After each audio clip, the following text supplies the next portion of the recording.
안녕하세요. 수험생 여러분, 전성하 강사입니다. 자, 이번 시간은 이제 우리가 새로 바뀌었네요. 문화재 수리 등에 관한 법률 보도록 하겠습니다. 자, 방법은 전과 동합니다. 그래서 비슷합니다. 이 구조가. 총칙에 보시면 목적이 나와 있죠. 그죠? 자, 목적은 뭐 특별한 게 없어요. 정의 보시면 이 법에서 사용하는 용어의 뜻은 다음과 같다. 자, 이제 이건 중요하다고 그랬습니다. 수리란 다음 중에 하나인데 보수, 복원, 정비, 손상 방지. 보수, 복원, 자, 정비, 손상 방지. 아시겠죠? 자, 수원, 정상. 이렇게 기억하세요. 보수의 수, 복원의 원, 정비의 비, 자, 그 다음에 손상 방지의 상. 이렇게. 그 다음 그 대상이 뭐냐? 지정문화재, 무형문화재는 당연히 제외해야 되겠죠. 그 다음에 가지정문화재. 그 다음, 이렇게 기억을 해 두시고, 다음에 문화재 수리의 범위에서 대통령 영어로 정하는 것에 보면 밑에 나와 있습니다. 그죠? 그 다음에 2호 보시면 문화재 수리 기술자란 자 자격증을 발급받은 자 알겠죠? 기술자 자격증 있는 사람만 된다. 반면에 기술자 아닌 기능자죠. 그죠? 기능자. 자 첫째 주격에 보시면 지휘 감독을 받아 수리 기술자의 지휘 감독을 받아서 밑에 있는 사람을 기능자라고 하는데 역시 기능자도 자격을 받아야 됩니다. 그래서 지문에 나올 때 기능자는 자격이 필요 없다. 이런 식으로 나오면 틀리겠죠.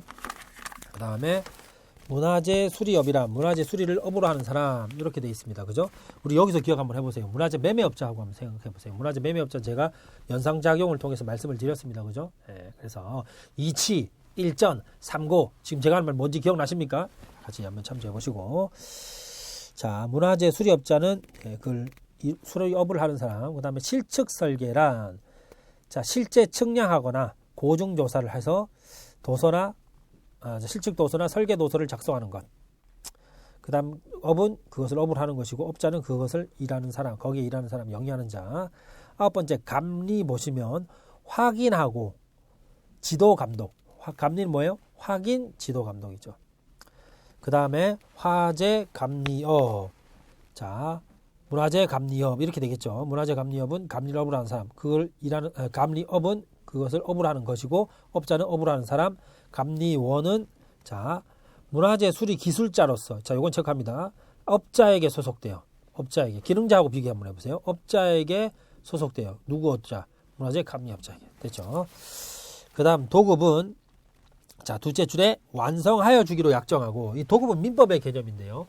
도급은 우리가 흔히 공사를 생각하시면 되겠습니다. 이걸 우리가 완성이 필수 개념이에요. 이걸 우리가 민법에서는 그냥 결과채무라고 합니다. 그냥 참고로 알아두세요. 이건 중요한 게 아닙니다. 즉 어떤 결과를 만들어내야 되는 게 도급이기 때문에 완성해 주기로 약정하고 대가를 지급하기로 약정할 때 도급이 되겠습니다. 도급에서는 이제 일을 부탁하는 사람을 도급인, 일을 맡아서 완성하는 사람을 수급인 이렇게 부르죠. 자 발주자란 자 도급하는 자를 말한다 이렇게 돼 있죠. 됐죠? 자 이러한 문화재 수리 등을 맡아서 하는 사람들이 뭐예요? 이런 사람들이 수급인에 해당하는 거예요. 그러니까 그걸 맡기는 사람은 도급인이죠. 도급에 해당하는 사람을 발주자라고 하는 거죠. 자, 다만 수급인으로서 도급받은 문화재 수리를 하도급하는 자는 제외한다. 지금 무슨 말이냐면, 자, A라는 사람이 기술자 등에게 맡길 때를 도급이라고 합니다. 그럼 얘를 도급인을 뭐라고 한다고요? 발주자라고 한다 이 말이죠. 발주자. 그럼 얘는 기술자 등은 수급인이 되는 거예요.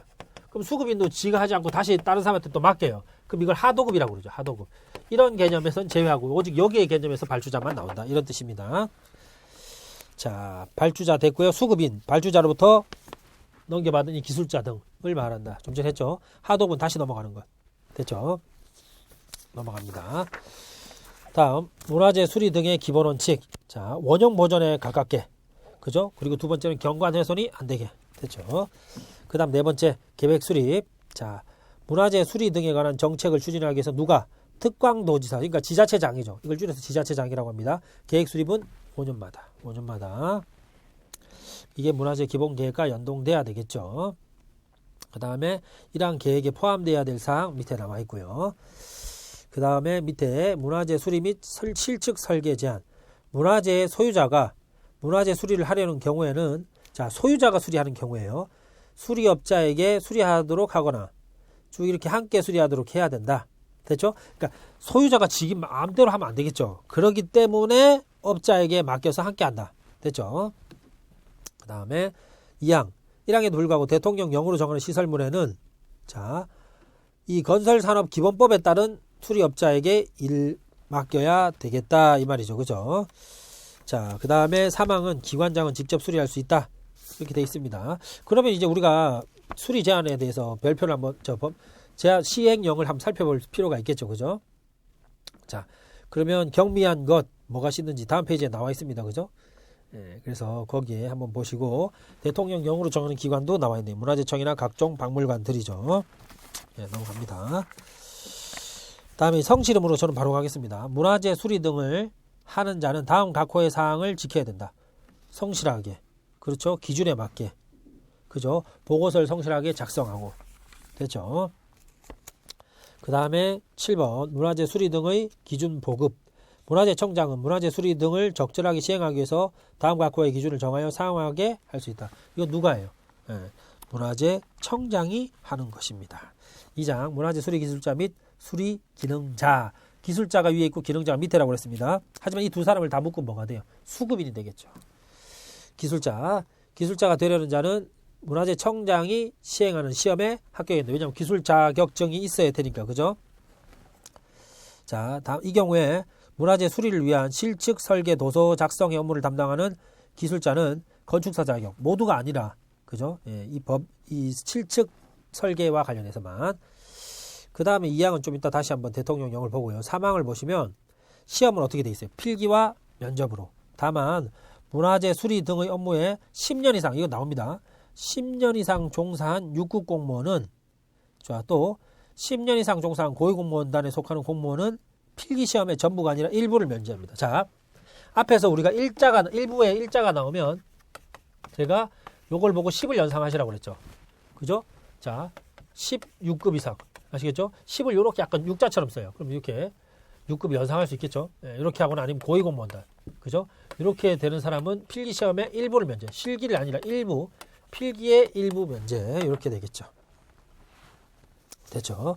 그런데 사항을 잘 보세요. 사망에 따른 수리기술자 자격시험 중 필기시험에 합격한 자는 다음 해 필기시험, 다음 해 필기시험은 면제한다. 1회 합격이 1회 효과가 더 있는 거죠. 그죠? 그 예를 들면 2014년도에 합격했으면 15년 필기시험 면제한다. 이게 잘 보세요. 이거는 아예 면제고요. 이건 일부 면제고요. 차이가 있습니다.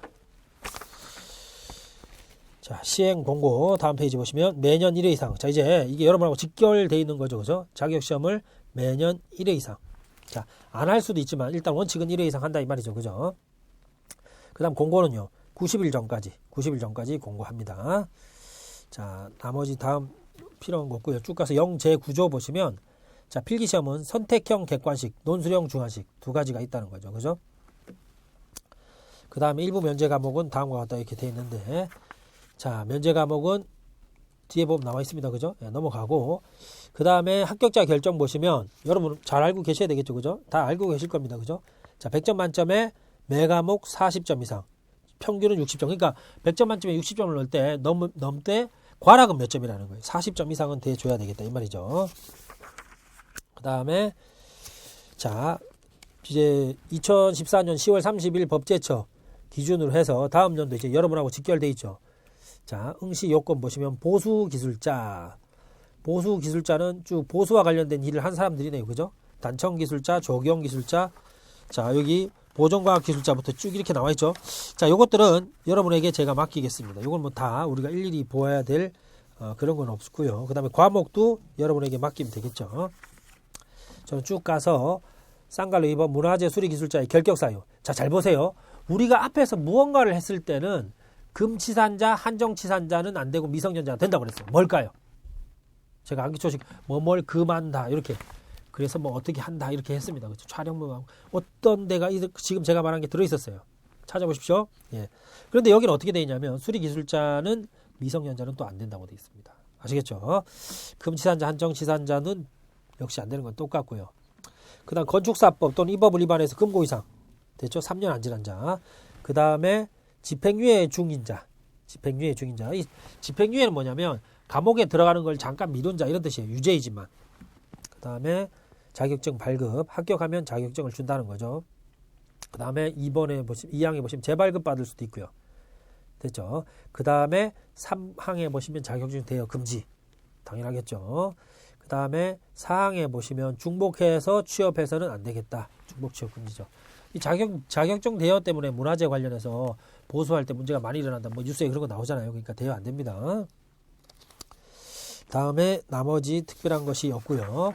그 다음에 이제 기술자를 받고요. 수리 기능자를 한번 보겠습니다. 자, 역시 1항에 있는 것처럼 시험 합격. 업무 범위는 대통령령으로 정하고요. 실기 면접. 필기 없네. 실기 면접. 아시겠죠? 자, 자격 시험 보시면 매년 1회 이상.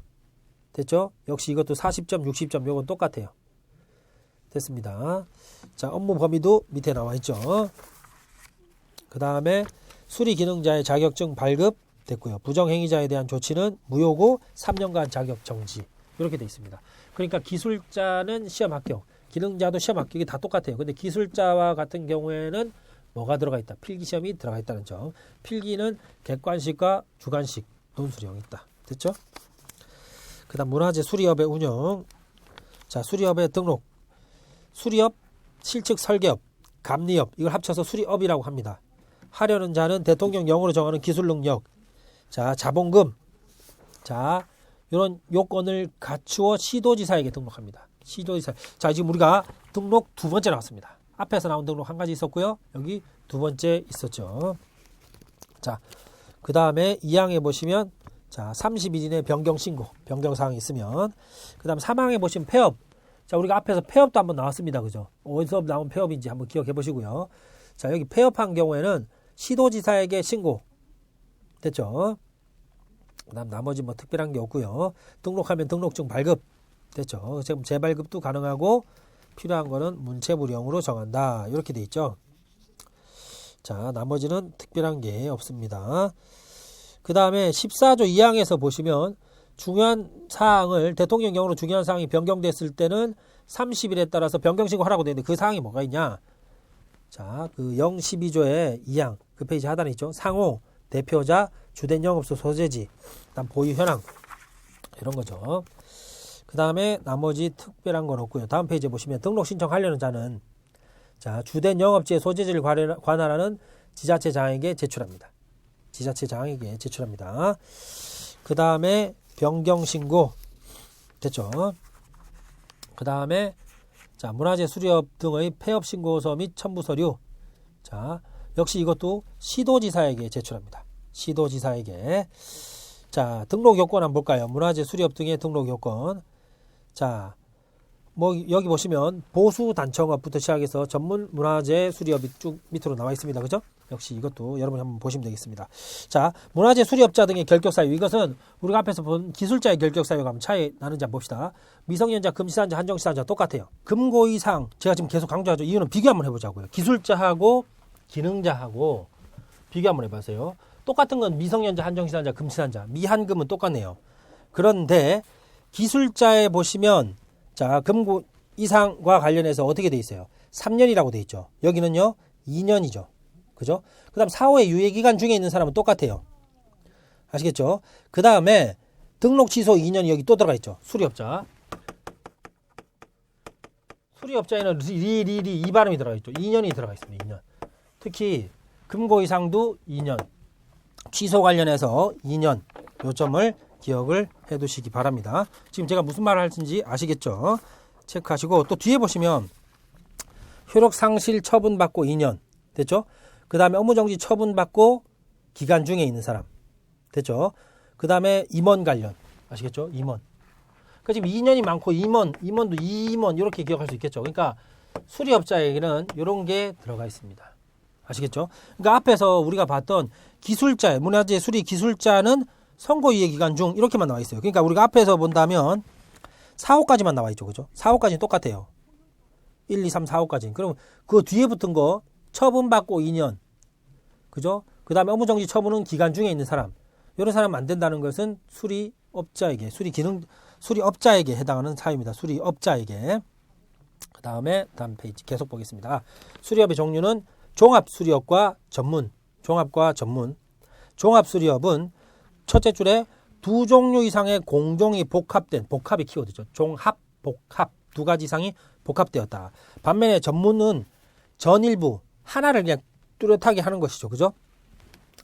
그다음 4항 2항 및 3항에도 불구하고 기술적으로 분리하기 어려운 복합된 문화재 수리로서 대통령령이 정하는 부대 문화재 수리의 경우 주된 분야의 문화재 수리업자가 수리할 수 있다. 부대라는 것은 여기 부대, 종속된 이 말이죠. 이런 뜻입니다. 그러니까 주된 걸 하는 사람은 종속된 것까지 같이 할 수 있다 이 말이죠. 그죠? 그럼 부대 문화 수리가 뭐냐? 그 밑에 14조에 나와 있습니다.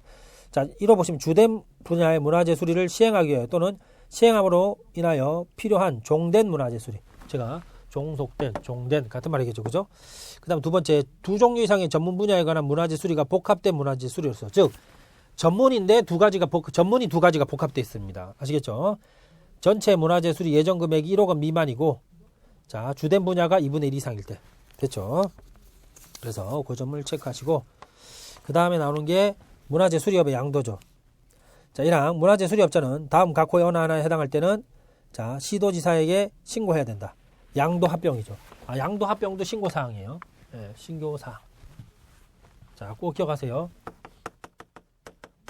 양도 합병 신고사항. 자, 2항 1항에 따라 양도 신고가 있을 때 양수한 자, 넘겨받은 자는 수리업을 양도한 자의 문화재 수리업자의 지위를 승계하며, 자, 양수인은 지위를 승계한다. 지위 승계. 됐죠? 그 다음에 사망은 뭐 30일 이상 공고하라는 건데 뭐 됐습니다. 자, 신고와 관련해서 규칙 11조에 신고와 관련해서 규칙 11조에 보시면 세부 사항들이 나와 있습니다. 그죠? 첨부 서류들 뭐 어떤 것이 필요한지 나와 있습니다. 그죠? 자, 여기 보시면 한 5항 정도만 볼까요? 시도지사는 문화재 수리업 등의 양도 신고를 받으면 양수인에 대해서 요건에 적합한지, 요건은 똑같습니다. 아시겠죠? 똑같은데 자, 확인할 수 있겠죠. 자, 이 경우 우리가 확인 두 가지 나왔네. 확인 어디서 5인 기억나시죠? 그죠? 비문화재 5인 요것. 자, 여기에서 나오고 또 확인, 양도 양수에서 확인이 나왔습니다. 이렇게 확인할 수 있다는 점. 그 다음에 나머지 특별한 게 없고요. 5번 문화재 수리업의 양도의 내용. 자, 문화재 수리업을 양도하려는 자는 자, 다음 각호의 권리 의무를 모두 양도해야 된다. 자, 요거는 조금 정리할 필요가 있습니다. 시행 중인 문화재 수리의 도급에 관한 권리 의무. 시행 중. 자, 양도 양수할 때 싹 다 넘기라 이 말이죠. 첫 번째, 지금 하고 있는 걸 넘길 때는 싹 다 넘겨야 돼요. 뭐만 넘기고 뭐는 안 넘기고 이렇게 할 수가 없다 이 말이죠. 왜냐하면 일관성이 없고 기술자에 따라서 업자에 따라서 또 차이가 날 테니까. 그렇죠. 두 번째, 시행 중은 아니지만 끝났지만, 그죠? 끝났지만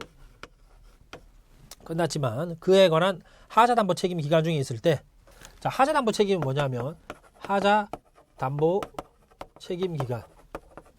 어떤 책임 모르니까 이거 제척 기간이라고 돼 있던데 그런 건 모르셔도 됩니다. 자, 문화재를 수리했는데 문화재에서 좀 이상한 하자가 발생했어요. 그럼 그 하자에 대한 담보 책임은 쉽게 말하면 하자 보수 기간 중, 이건 이렇게 이해하시면 되겠습니다. 하자 보수 기간 중에 있을 때, 아시겠죠? 하자 보수는 얼마 동안 청구할 수 있거든요. 일정한 기간 동안 청구할 수 있는데 그 일정한 기간이 있을 때는 싹 다 넘겨라 이거죠. 아시겠죠? 모두 양도. 이게 제목을 붙이면 싹 다 넘겨라. 모두 양도. 이쯤 될 것입니다. 자, 2항 보시면 1항의 경우 시행 중인 문화재 수리가 있는 때에는 시행 중 요것만이죠. 자, 해당 문화재 수리에 발주자의 동의를 받거나, 발주자죠. 발주자.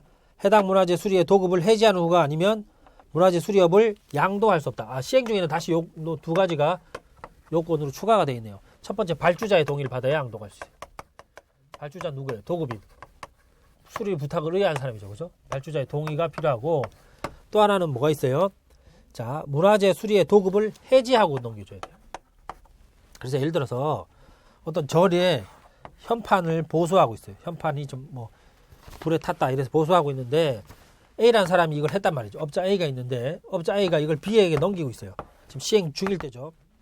넘기려면 발주한 발주자의 동의를 받거나, 발주자가 뭐 예를 들면 절에서 했으면 절이나 문화청장에 있으면 문화청장 이렇게 동의를 얻거나, 아니면 일단 요걸 끝내고 넘기라 이 말이죠. 아시겠죠? 그 다음에 양도 제한. 자, 다음의 경우는 양도할 수 없다. 자, 영업 정지 처분 기간 중에 있을 때 양도가 안 되겠죠. 자, 이 모두 양도 옆에 양도 제한도 한번 써보죠. 자, 양도 제한. 이 양도 제한은 어떻게 시험에 나올 수도 있냐면 또 다른 교재 등에서 문제 나올 때 어떻게 물어보냐면 이게 꼭 결격 사유인 것처럼 문제를 내요. 우리가 앞에서 결격 사유 두 가지 비교도 했습니다. 그죠? 그런데 이 결격 사유가 아니죠. 예를 들어서 49조에 따른 영업정지 처분 기간 중에 있을 때 영업정지 처분 기간 중 그죠? 이것이 결격 사유는 아니잖아요. 그죠? 자, 우리가 결격 사유 하나에 들어가는 경우도 있습니다. 그죠? 처분이 2년일 때인데 요것이 특히 문화재 기술자 같은 경우는 결격 사유 아니잖아요. 그래서 그걸 좀 기억하시고 그 다음에 두 번째가 문화재 수리업의 등록 취소 처분을 받고 자, 처분이 집행정지 중일 때. 자, 이 말은 무슨 말이냐면 행정청에서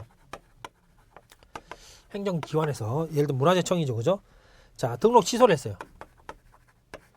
등록 취소를 했으면 등록 취소를 하면 얘가 여기에 대해서 소송을 할 겁니다. 소송. 그렇죠? 소송을 할 텐데 이 소송을 하게 되면 일단 등록 취소라는 것을 집행정지라는 걸 해주세요. 지금은 말고 확정 판결이 난 뒤에 등록 취소가 되게 해주세요. 이렇게 하는 걸 우리가 집행정지라고 합니다. 이렇게 집행정지 중인 사람도 집행정지 중인 경우도 양도하지 말라는 거죠. 좀 뭔가 지금 미정이잖아. 그죠? 미정일 때는 하지 말고 좀 기다려봐라 이 말이죠. 그 다음에 부정당업자, 정당하지 않은 업자다 이런 뜻이죠. 그죠? 자, 입찰 참가 자격 제한을 받을 때 역시 양도할 수가 없습니다. 그래서 지문의 양도 제한인지 다시 말씀드리지만 결격 사유인지 잘 보시고 언제 모두 양도하는지 이게 모든 양도에는 이러한 제한이 적용된다. 이래도 틀립니다. 그 점을 조심하시고 그 다음 문화재 수리업의 상속 문화재 수리업자가 사망할 때 자, 상속인이 모든 권리물을 승계한대요. 아, 특이하죠. 그죠? 상속인이 자연스럽게 모든 권리물을 승계합니다. 어떤 책이 포괄승계 이렇게 돼 있어요. 포괄승계. 포괄승계는 모든하고 같은 말입니다. 그 다음에 1항의 상속인은 문화재 수리업을 상속받으면 문체부령으로 정하는 바에 따라서 상속 사실을 신고. 자, 포괄승계가 되고 신고. 아시겠죠? 시도지사가 우리 지금 지자체장이 하는 거 있으니까 시도지사에게 신고해야 되겠죠. 그 다음에 상속인이 결격 사유 있을 수 있겠죠. 이게 아주 중요합니다. 아버지는 결격 사유가 없었어요. 근데 상속을 받는 아들이 결격 사유 있으면 어떡하냐. 상속을 못 받는다 이러면 안 되고요. 결격 사유 있으면 상속 개시일로부터 3개월 이내 다른 사람에게 양도를 해야 한다. 아주 중요합니다. 양도가 필수예요. 아시겠죠? 상속을 못한다 이러면 틀립니다. 양도를 해야 됩니다. 상이니까 3 이렇게 기억하시고요. 아시겠죠? 양도를 반드시 해야 합니다. 꼭 기억을 하시기 바랍니다. 상속 개시는 그럼 언제예요? 우리 법에 민법에는 사망 시에부터 자동으로 권리가 포괄승계 됩니다. 그러니까 아버지 갑이 있으면 갑이 사망하면 바로 뭐 사망 신고를 하든 안 하든 상관없어요. 바로 자식에게 포괄승계 됩니다.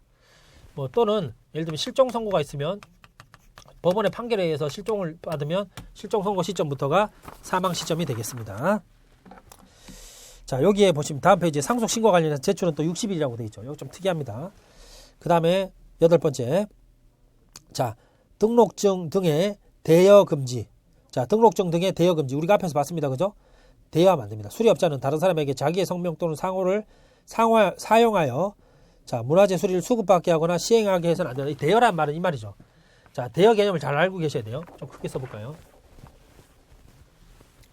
예를 들어서 갑이 을한테 자격증을 대여한다는 말이 의미가 뭐냐면 을이 을 이름으로 이렇게 하는 걸 대여라고 하지는 않습니다. 무자격자죠. 예를 들면 을이 자격이 없어요. 그죠? 자격이 없으면 을 이름으로 하는 건 무자격자죠. 그죠?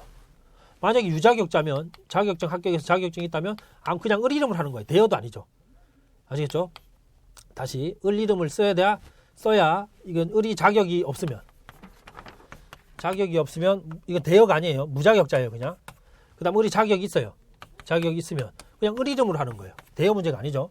그 다음에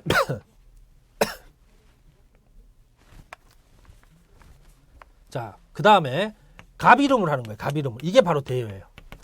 아시겠죠? 대여라는 점, 이 점을 체크를 해두시기 바랍니다. 자, 그래서 꼭 기억을 하시기 바랍니다. 대여 이거를 써서 뭐 상호도 마찬가지예요. 밖에 하면 안 됩니다. 업자가 법인일 수도 있잖아요. 법인이면 상호를 쓰는 거겠죠. 그 다음 9번째, 등록 취소 처분 등을 받은 후에 문화재 수리. 49조에 따른 영업정지 처분이나 등록 취소 처분을 받은 문화재 수리업자 및 포괄승계 상속인이죠. 그 처분을 받기 전에 도급을 체결했거나 관계 변명에 따라 인허가 등을 받아 착수한 문화재 수리에 대해서는 이를 계속해서 시행할 수 있다. 이게 중요합니다. 받기 전 아시겠죠? 처분을 받기 전에 계약이 있으면 계속 할 수 있어요. 받기 전이면. 아시겠죠? 그 다음에 2항 보시면 처분 내용을 발주자에게 알려줘야 돼요. 그러니까 내가 일을 시작했는데 내가 갑자기 영업정지 처분을 받았어요. 그러면 나한테 발주해준 그 사람한테, 도급인한테 사실 제가 이런 처분을 받았습니다 하고 알려줘라, 이런 뜻이에요. 그 다음에 3항 문화재 수리업자가 문화재 수리업의 등록이 취소된 후 1항에 따라 문화재 수리를 계속하는 경우 취소된 후에도 일단 시작한 뒤에 취소가 되면 계속한다고 그랬죠. 계속하면 문화재 수리를 완성할 때까지 그 사람을 수리업자로 봅니다. 그때까지만. 아시겠죠? 바로 양도해야 된다 이런 거 아니에요. 양도해야 되는 경우는 요것뿐이라고 그랬습니다. 그죠? 그 다음 이제 마지막입니다. 문화재 수리의 발주자는 특별한 사유가 있는 경우 외에는 수리업자로부터 2항에 따른 통지나 통지받은 날이나 그 사실을 안 날로부터 30일 이내에만 도급을 해지할 수 있다. 즉 무슨 말이냐면 시작했는데 저기 수급인에 해당하는 사람이 이러한 처분을 받았어요. 그럼 나는 해지하겠다. 근데 그걸 너무 늦게 해지하면 안 돼. 30일까지만 해지할 수 있다 이 말이죠. 그러니까 구조상으로 그려보면 이렇게 됩니다. 갑이 을에게 발주자고 을이 업자예요. 얘가 일단 시작을 했어요. 시작하고 중간에 어떤 처분을 받았어요. 그럼 어떻게 해야 돼요? 30일 내 발주에 해지를 하거나 아무 말이 없으면 을이 계속할 수 있는 겁니다. 그래서 을이 계속하면서 그 기간이 그 도급이 끝날 때까지 물어본다. 얘를 수리업자로 볼 수 있다. 이 말이죠. 그렇죠? 물론 을은 갑에게 그 사실을 당연히 알려야 되겠습니다. 자, 조금 중요한 내용이라 제가 천천히 했고 제가 지금 목을 좀 가누고 여러분도 조금 쉬시고 제가 다시 도급 하도급부터 이어서 쭉 가도록 하겠습니다. 자, 이쪽은 그렇게 앞에 것처럼 복잡한 내용이 없으니까 지금부터는 조금 속도를 더 내도록 하죠. 고생 많으셨습니다. 감사합니다.